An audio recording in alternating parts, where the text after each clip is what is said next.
দর্শক, পুরান ঢাকার হোসেনি দালান এলাকায় রয়েছেন আমাদের সহকর্মী নিয়াজ মোর্শেদ। সরাসরি যোগ দিচ্ছেন তিনি। আমরা যুক্ত হচ্ছি তার সাথে। নিয়াজ, আজ তো পবিত্র আশুরা এবং পবিত্র আশুরাকে ঘিরে হোসেনি দালান এলাকায় আপনি আসলে কি কি কার্যক্রম দেখতে পাচ্ছেন আমাদের জানাবেন। আপনি জানেন যে আজকে পবিত্র আশুরা এবং সেই আশুরা উপলক্ষে কিন্তু সারা বিশ্বে কিন্তু আজকের দিনেই কিন্তু মুসলমান ধর্মপ্রাণ যারা মানুষ রয়েছে এবং সেই সাথে শিয়া সম্প্রদায় যারা রয়েছেন তারা কিন্তু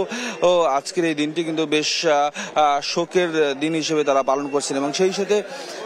রাজধানী ঢাকায় কিন্তু যে আমরা এখন রয়েছি হোসেনি দালানে, এই হোসেনি দালান থেকে কিন্তু কিছুক্ষণ পরে ঠিক সকাল 10টা নাগাদ আসলে আপনার এখান থেকে বড় তাজিয়া মিছিল বের হবে এবং সেখানে কিন্তু শিয়া সম্প্রদায়ের যারা রয়েছে মুসলমান ধর্মপ্রাণ যারা রয়েছে তারা কিন্তু আজকে এই তাজিয়া মিছিলে অংশগ্রহণ করবে এবং এই মিছিলটি কিন্তু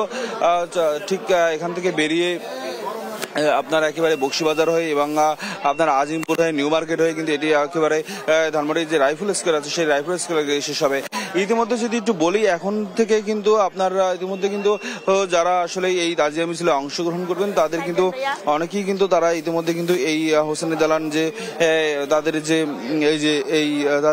যে এই যেখান থেকে তাজিয়া মিছিল শুরু হবে সেখানে কিন্তু ইতিমধ্যে কিন্তু তারা কিন্তু এখানে আসতে শুরু করেছেন এবং যদিও বৃষ্টি পড়ছে সেই বৃষ্টির কারণে কিছুটা মানুষের উপস্থিতি কম দেখা যাচ্ছে, কিন্তু তবুও আপনার কেউ কেউ কিন্তু কিছুক্ষণ পরে আসছেন এবং সেই সাথে কিন্তু তাদের যে প্রস্তুতি সেই প্রস্তুতি কিন্তু আমরা দেখেছি গেল কয়েকদিন যাবতীয় কিন্তু তারা প্রস্তুতি নিয়েছে এবং সেই সাথে গতকাল রাতেও কিন্তু তারা কিন্তু একটি মিছিল বের করে তারা কিন্তু সেটি আবার আপনার বক্সিবাজার হয়ে কিন্তু তারা কিন্তু আবার এখানে ফিরে এসেছে, যেটি বলে আসলে পূর্ব প্রস্তুতিমূলক যে আসলে মহড়া সেটি কিন্তু তারা কয়েকদিন যাবতীয় দিয়েছেন এবং গতকালকেও কিন্তু দিয়েছেন এবং আজকে আসলে তারা একেবারেই এই যেটি বলে আর কি আপনার সম্পূর্ণ যে মিছিলটি তাজিয়া মিছিল সেটি আজকে সকাল 10টা নাগাদ বের হবে এবং এই তাজিয়া মিছিলকে কেন্দ্র করে কিন্তু নিরাপত্তা বাহিনীর যে আসলে নিরাপত্তা সেটি কিন্তু বেশ লক্ষ্য করা যাচ্ছে। যেমন আমরা বেশ পুলিশের উপস্থিতি দেখতে পাচ্ছি, সেই সাথে র্যাব এবং অন্যান্য যারা নিরাপত্তা বাহিনী রয়েছে তারাও কিন্তু এখানে উপস্থিত রয়েছেন এবং আমরা দেখতে পাচ্ছি এক ধরনের কঠোর নিরাপত্তা ব্যবস্থা কিন্তু আসলে জোরদার করা হয়েছে। এবং সেই সাথে যদি বলি যে আজকের দিনটি কিন্তু আসলে খুব একেবারে শোকের দিন হিসেবে কিন্তু এই যারা শিয়া সম্প্রদায় রয়েছেন তারা কিন্তু এটি পালন করবেন এবং যেটি ঘোড়া রয়েছে এবং ইমাম হোসেন রাদিয়াল্লাহু তাআলা আনহুর যে ঘোড়া রয়েছে সেটি কিন্তু আসলে সজ্জিত করা হচ্ছে এবং সেই সাথে যদি বলি এই যে আজকের দিনটি পালনের জন্য আশুরা সেটি পালনের জন্য কিন্তু যারা এখানে শিয়া সম্প্রদায় যারা রয়েছেন তারা কিন্তু আসলে মাতম সহ এবং নিশান সহ এবং আরো ঘোড়া এবং সেই সাথে তাজিয়া সহ নানান যেসব উপসর্গগুলো তারা কিন্তু আসে এখানে রাখেন তাজিয়া মিছিলের জন্য সেটি কিন্তু আসলে আপনার তারা কিন্তু সজ্জিত করছেন এবং এখনো পর্যন্ত কিন্তু আপনার এখানে কিন্তু যারা আসলে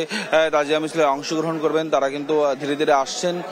এবং সেই সাথে তারা আসলে ঠিক 10টা নাগাদ এখানে অংশগ্রহণ করবেন। 10টার আগে এখানকার যিনি সভাপতি রয়েছেন হোসেনি দালানের তিনি আসলে আমাদের সাথে কথা বলবেন এবং সার্বিক বিষয় নিয়ে তিনি আমাদের কথা বলবেন এবং তারপর হয়তো আমরা জানাতে পারবো আপনাদেরকে আসলে আজকের যে এই তাজিয়া মিছিলের আসলে কোথায় কিভাবে তারা প্রদক্ষিণ করবেন এবং সেই সাথে তাদের আসলে আজকের এই মিছিলের মধ্যে দিয়ে আসলে তারা দেশবাসীকে এবং কি বার্তা দিতে চান সেটিও আসলে তারা জানাবেন। এবং সেই সাথে প্রশাসনের পক্ষ থেকে আমরা আসলে এখনো পর্যন্ত আসলে কোনো ধরনের কোনো বক্তব্য পাইনি, তবে আমরা ধারণা করছি কিছুক্ষণ পরে আসলে প্রশাসনের পক্ষ থেকে ব্রিফ করাবে তাদের আসলে আইন শৃঙ্খলা বাহিনী আসলে কিভাবে এই মিছিলটিকে আসলে আপনার নিরাপত্তা দিবেন। এবং সেই সাথে যদি একটু বলি যে